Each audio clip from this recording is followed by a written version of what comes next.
بسم اللہ الرحمن الرحیم۔ السلام علیکم۔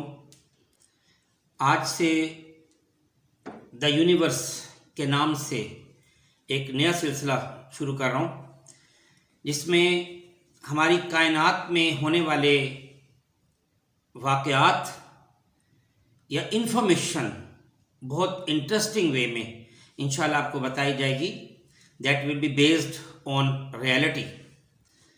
سب سے پہلا کوشچن جو آج بتانے لگا ہوں بہت دلچسپ ہے کہ جب اسکائی لائٹنگ یعنی آسمانی بجلی جب گرنے والی ہوتی ہے تو ہمیں کیسے پتہ چل سکتا ہے کہ یہاں پہ آسمانی بجلی گرنے والی ہے۔ یاد رکھیں کہ اللہ تعالیٰ نے یہ خصوصیت رکھ دی ہے ہم انسانوں کے اندر کہ ہم یہ چیز فیل کر سکتے ہیں کہ یہاں پہ آسمانی بجلی گرنے والی ہے اور ہم اپنا بچاؤ کر لیں۔ سب سے پہلے تو آپ کو یہ بتاؤں کہ آسمانی بجلی کی جو رفتار ہے وہ تقریباً 2,24,000 مائل پر آور ہے۔ یہ تقریباً 37,000 مائل پر سیکنڈ یعنی بنتی ہے، اور اس کا جو ٹیمپریچر ہے اسکائی لائٹنگ کا وہ 54,000 ڈگری سینٹی گریڈ ہے۔ 54,000 ڈگری سینٹی گریڈ کا مطلب ہے کہ یہ سورج کے جو سرفیس ہے، سورج کی سطح کے ٹیمپریچر کے تقریباً ایکول ہے، کیونکہ سورج کی سطح کا جو ٹیمپریچر ہے وہ تقریباً 60,000 ہے، تو یہ تقریباً 54,000 یعنی اس کا ڈگری سینٹی گریڈ کا ٹیمپریچر ہوتا ہے۔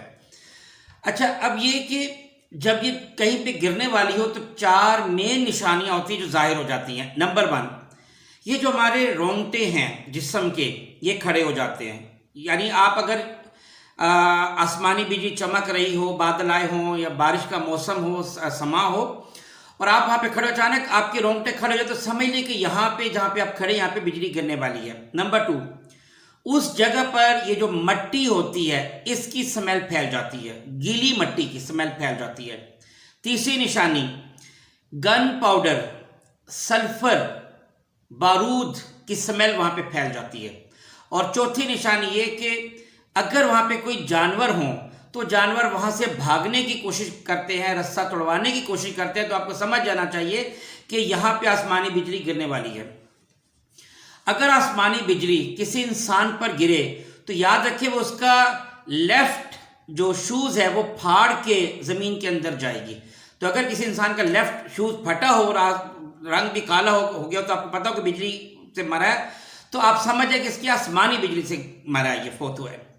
اور اگر یہ کسی درخت پر گرے آسمانی بجلی تو یاد رکھیں یہ درخت کو درمیان سے جو سلٹ کر دیتی ہے، چیر دیتی ہے درمیان سے۔ اور ایسے موسم میں ٹی وی بھی آف رکھیں اور موبائل کو بھی آپ آن نہ کریں، کال نہ کریں، کیونکہ یہ جو موبائل کی لہریں ہیں، ٹی وی کی لہریں جو ہیں، یہ بجلی کو اپنی طرف کھینچتی ہیں۔ دیکھیں، پہلا سوال تھا۔ دوسرا سوال آج کا یہ کہ آپ نے اکثر دیکھا ہوگا کہ چاند کے گرد ایک دائرہ سا، رنگ سا نظر آتا ہے، یہ کیوں ہوتا ہے؟ ایک بات میں نے اپنے ایک پرانے لیکچر میں، جس میں میں نے آپ کو جو لیکچر کا ٹاپک تھا کہ بورڈ میں فرسٹ آنے کا طریقہ، اس میں نے ایک چیز آپ کو بتائی تھی، دوبارہ بتا رہا ہوں۔ چاند کے چمکنے کی وجہ چاند کے اندر شیشے کی بہت زیادہ مقدار ہے، کیونکہ اگر ہم زمین پہ کھڑے ہیں تو ہمیں چاند چمکتا نظر آتا ہے، تو اگر ہم چاند پر جائیں تو ہمیں زمین چمکتی نظر نہیں آتی، حالانکہ زمین بھی ریفلیکٹ کر رہی ہوتی ہے، کیونکہ زمین میں شیشے کی مقدار نہیں ہے، زمین میں میٹلز کی مقدار زیادہ ہے، اس لیے زمین نہیں چمکتی۔ اچھا، یہ جو چاند کے گرد حال ہے اس کو کہتے ہیں مون بو، یا کہتے ہیں لیونر رینبو، یہ کہتے ہیں۔ اس کی وجہ کیا ہے؟ اس کی وجہ یہ کہ ہماری جو زمین ہے اس کے ایٹماسفیئر میں برف کے کرسٹلز ہیں، بہت بڑے بڑے برف کے بلاک ہیں، قرآن پاک میں بھی اس کا ذکر ہے۔ تو جب چاند کی روشنی کرسٹلز میں سے گزرتی ہے تو یہ بینڈ ہو جاتی ہے، بینڈ ہو کر یہ رنگ بناتی ہے۔ اچھا، بالکل ایسا ہی رنگ بعض اوقات سورج کے گرد بھی نظر آتا ہے، یہ وہ بھی برف کے کرسٹل سے بنا ہے، اس کو کہتے ہیں سن ڈاگ کہتے ہیں۔ تیسرا کوسچن آج کا، جگنو، آپ نے دیکھا ہوگا فائر فلائی، یہ چمکتا ہے، یہ کیوں چمکتا ہے اور اس کی جو لائٹ ہے اس کی تقریباً ٹیمپریچر کتنا ہوتا ہے؟ یاد رکھیں، جگنو کے ایبڈومن میں لوسیفرین ایک انزائم ہوتا ہے، یہ کیمیکل ریئیکشن کرتا ہے کیلشیم اور آکسیجن کے ساتھ۔ جب یہ اپنے پر کھولتا ہے نا تو ٹھیک ہے، تو ہوا میں یہ کیمیکل ریئیکشن کرتا ہے جس سے لائٹ پروڈیوس ہوتی ہے. یہ ساری کی ساری لوسیفرن کی وجہ سے ہوتی ہے. یہ الٹرا وائلٹ بھی نہیں ہوتی اور یہ انفرا ریڈ ریز بھی نہیں ہوتی, یہ ٹھنڈی روشنی ہوتی ہے اور یہ کینڈل کی روشنی کا بھی 1000th پارٹ ہوتی ہے, یعنی بالکل ہی اس کی کوئی حرارت جو ہے تقریباً نہ ہونے کے برابر ہوتی ہے. یہ اس کا کیمیکل ریئیکشن صرف رات کو ہوتا ہے, اس لیے یہ صرف رات کو چمکتا ہے. اچھا, اگلا سوال جو ہے بہت دلچسپ ہے. آپ نے دیکھا ہوگا کہ جب بارش ہوتی ہے تو بارش ہونے کے بعد فصلیں خوب گرو کرتی ہیں. آپ سوچتے ہوں گے کہ پانی کی وجہ سے ہوتا ہے. بھائی پانی تو ہم ٹیوب ویل کا بھی دیتے ہیں, پانی تو ہم نہر کا بھی فصلوں کو دیتے ہیں, تو وہ گرو نہیں ہوتی, وہ گروتھ نہیں ہوتی جو بارش کے بعد ہوتی ہے. اس کی وجہ کیا ہے؟ اس کی وجہ یہ ہے, یاد رکھیں کہ ہوا میں 78% نائٹروجن پائی جاتی ہے, اور آپ کو پتا ہے کہ نائٹروجن مینیور ہے یعنی کھاد ہے.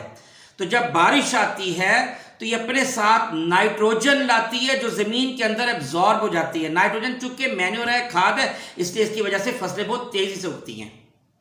اگلا سوال, ہم روز دیکھتے ہیں آسمان نیلے رنگ کا نظر آتا ہے, حالانکہ آپ کو پتا ہے کہ آسمان کا کلر, اصل کلر بلیک ہے. آپ اگر ہمارے جو ایٹماسفیئر کے جو سرکلز اگر آپ ان سے اوپر جائیں گے, اسپیس پہ چلے جائیں, اسپیس سے اوپر چلے جائیں, تو آپ کو آسمان بلیک نظر آئے گا. آپ چاند پہ چلے جائیں, آپ کو آسمان بلیک نظر آئے گا. تو یہاں سے آسمان نیلا کیوں نظر آتا ہے؟ اس کی وجہ ہے کہ ایکچولی ہوا کے اندر مالیکیولز یہ جو تمام لائٹس کی نسبت بلو لائٹ کو زیادہ سکیٹر کرتے ہیں, اس کی وجہ سے ہمیں آسمان نیلا نظر آتا ہے. اس کا اصل رنگ میں نے آپ کو جیسے بتا دیا سیاہ ہے. اچھا, اب یہ بھی ہے کہ ایئر پولوشن بھی ہمارے یہاں پہ بہت زیادہ ہے. اس کی وجہ سے جو ہماری ایٹماسفیئر ہے, یہ ہوا جو ہیز ہو جاتی ہے, اور اس کا پھر کلر آپ نے بھی دیکھو کہ دوپہر کو جا کے پیل بلو ٹائپ ہو جاتا ہے, اور بعض اوقات یہ ملکی وائٹ بھی اس کا کلر جو ہے وہ ہو جاتا ہے.